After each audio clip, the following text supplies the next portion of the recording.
Sir నమస్కారం sir. నమస్తే bro. Sir 'Balakrishna' గారి 'అఖండ 2' డిసెంబర్ 5న రిలీజ్‌కి సిద్ధమైపోయింది. సో, ఆడియన్స్ అందరూ కూడా ఎదురు చూస్తున్నారు ఎప్పుడెప్పుడు వస్తుందా అని చెప్పేసి. అయితే మనం 'అఖండలో' చూసాం.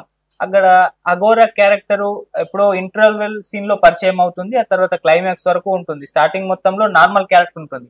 మరి ఇప్పుడు 'అఖండ 2లో' అఘోరా పాత్ర తొందరగానే స్టార్ట్ అయిపోతుందని ఓ పెద్ద భారీ ఫైట్ సీన్.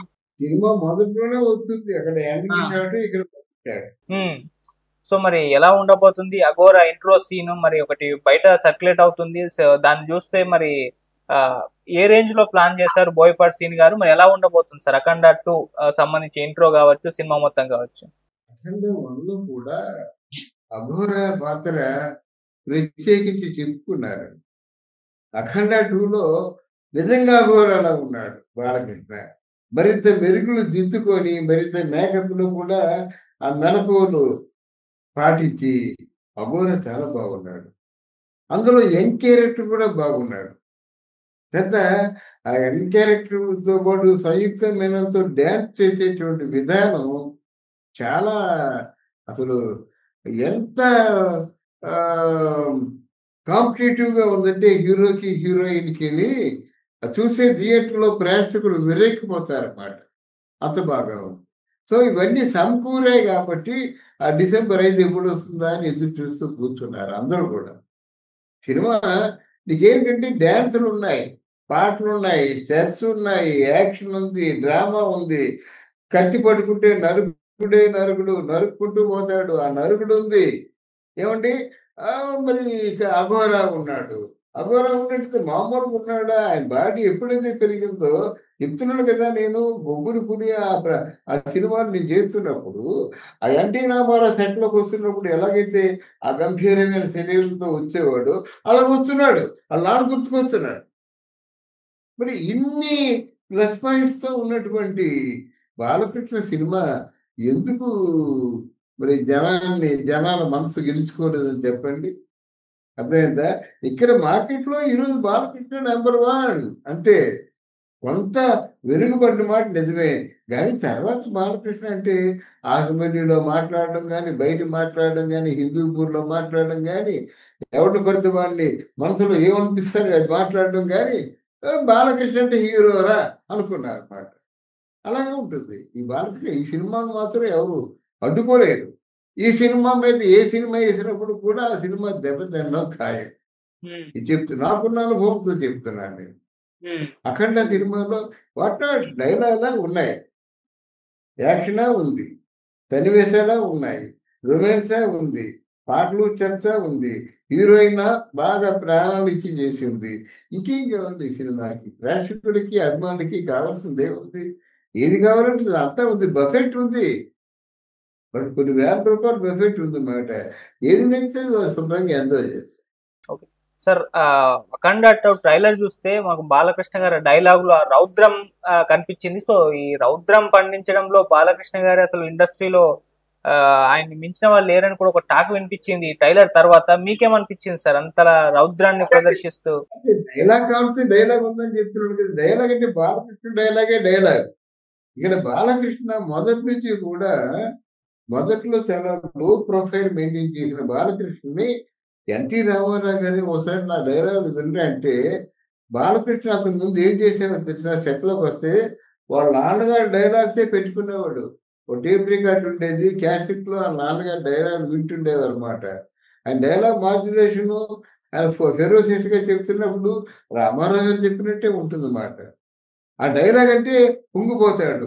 డాన్సర్ అంటే పొంగిపోతాడు. ఈ డైలాగులు, డాన్సులు, యాక్షన్ ఒకటి. ఈ 3 జనంలోకెళ్తాయి. మాస్‌కి బాగా నచ్చుతుందన్నమాట. కనుక మూడిటి మీద కూడా చాలా ఎక్కువ శ్రద్ధ చూపించి, ఆ మూడింటితో కూడా జనాన్ని బాగా ఆకర్షిస్తున్నాడు బాలకృష్ణ. ఉమ్, అది. అందుకోసం మాట అండి. పులిగాడు డైలాగ్ చెప్పడంలో ఆయన తర్వాత ఏదైనా సరే. ఆయన అవును. ఎక్కడ నేర్చుకున్నాడు? రామారావు దగ్గర నేర్చుకున్నాడు. ఉమ్, తర్వాత వీళ్ళేం చేస్తున్నారు బోయపాటి శ్రీను వీళ్ళందరూను కత్తి పట్టుకుంటే వరుసగా ఒక 10 మందిని నరికేయడం అంతే. మామూలు నరకడమా? కత్తి పట్టుకుంటే అయిపోవాలంతే. అయితే మిగతా వాళ్ళు చేసినట్టయితే విమర్శిస్తారు ప్రేక్షకులు. బాలకృష్ణ చేస్తే విమర్శించరు. అదే ఆయనలో గొప్పతనం. ఉమ్. బాలకృష్ణ ఒకసారి కత్తి పట్టుకున్నట్టు ఇక తిరిగే ఉంది. ఆ ఇమేజ్ తెచ్చుకోవడం కష్టం ఎవరికైనా సరే. ఇమేజ్ తెచ్చుకున్న తర్వాత వాళ్ళు ప్లస్ పాయింట్ అవుతుంది. ఈరోజు మళ్ళీ వెనకబడ్డాడు అనుకున్నటువంటి బాలకృష్ణ మళ్ళీ ముందు పడ్డాడు. ముందున్నాడు. ఇప్పుడు ఒకవేళ చెప్పాలంటే బాలకృష్ణతో ఏ హీరో సినిమా వచ్చినప్పుడు కూడా పేర్లు ఎందుకులేండి. ఏ హీరో సినిమా వచ్చినప్పుడు కూడా బాలకృష్ణ సినిమానే చూస్తారు జనం. బాలకృష్ణ సినిమాయే సూపర్ హిట్ అవుతుంది. అర్థమైందా? ఇంతకు మించి నేనేం చెప్పలేను. నేను బాలకృష్ణ ఫ్యాన్‌ని కాదు. అయినప్పటిక ఆయన విశ్లేషించి చెప్పడం మాట. రామారావు గారి దగ్గర పనిచేశాను గానీ, బాలకృష్ణ చిన్నప్పుడు మనం చూసిన సందర్భాలు, ఏవో 1, 2 పెళ్ళిళ్ళలో కలుసుకున్న సందర్భాలు తప్ప ఎక్కువ మా పరిచయాలేమి లేవు. గానీ ఒక్కొక్కప్పుడు బాలకృష్ణని విమర్శించిన సందర్భాలు ఉన్నాయి గానీ, ఈ సినిమాకి అలా కాదు. బాలకృష్ణ ఆయన ప్రాణాలొడ్డి మరీ పనిచేస్తున్నాడు ఈ సినిమాకి. డెఫినెట్‌గా బాలకృష్ణ తాలూకు అభిమానులందరూ కూడా పెద్ద కన్నుల పండగ. అలా ఉంటుందని నేను నమ్ముతాను. మన సైడ్ ఎలాగో ఉంటుంది సార్. మరి నార్త్ సైడ్ హిందీ మార్కెట్ లో ఈసారి అఖండ 2 ఎలా ఉండబోతుంది అంటారు సార్? అటు సైడ్ వాళ్ళు ఫస్ట్ టైం డెఫ్ చూస్తారు.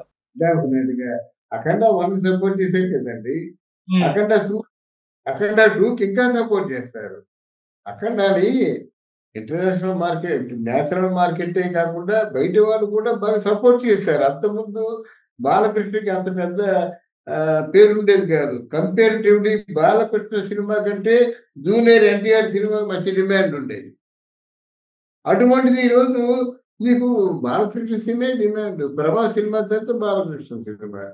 'ప్రభాస్' సినిమా తర్వాత 'మహేష్ బాబు' సినిమా వస్తుంది. 'మహేష్ బాబు' సినిమా కంటే బాలకృష్ణ సినిమా ముందొస్తుంది గనక ఆ డిమాండ్ ఉంటుంది. అది.